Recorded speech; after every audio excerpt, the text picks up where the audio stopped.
बनवण्यासाठी हल्ली लोक कोणत्याही थराला जायला तयार असतात. या रीलच्या नादात आतापर्यंत अनेकांनी आपला जीव गमावलाय, पण त्यातूनही लोक धडा घेताना दिसत नाही.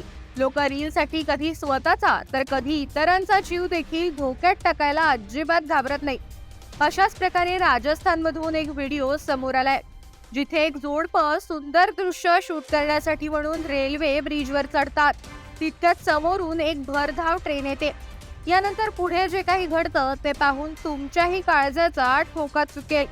या घटनेचा एक व्हिडिओ सध्या सोशल मीडियावर व्हायरल होतोय. गोरामघाट पुलावर राहुल नावाचा व्यक्ती त्याच्या पत्नीबरोबर रील बनवत होता. दोघेही रील बनवण्यात इतके मग्न होते की त्यांना ट्रेन आल्याचंही भान राहिलं नाही. यावेळी भरधाव ट्रेन अगदी जवळ आल्यावर त्यांना हॉर्नचा आवाज आला, ज्यानंतर दोघांनी घाबरून 140 फूट उंच पुलावरून उडी मारली.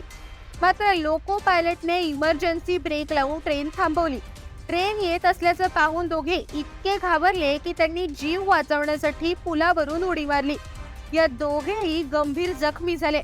मात्र लोको पायलटने हे जोडपं उभ्या असलेल्या ठिकाणी पोहोचण्यापूर्वीच ट्रेन थांबवली. जोडप्याने उडी मारल्यानंतर लोको पायलट आणि गार्डसह अनेक लोक जोडप्यापर्यंत पोहोचले.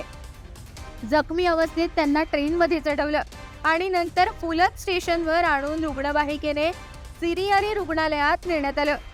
त्यांची प्रकृती अत्यंत गंभीर असल्याने आता त्यांना उपचारासाठी पालीतील रुग्णालयात हलवण्यात आलंय. या घटनेचा भयानक व्हिडिओ सोशल मीडियावर व्हायरल होतोय. सुदैवाने दोघांचे प्राण वाचले. या भागात मोठ्या संख्येने लोक पर्यटनासाठी येतात. यावेळी फोटो आणि रील्सच्या नादात पर्यटक धोकादायक ठिकाणी पोहोचतात असं सांगण्यात येत आहे.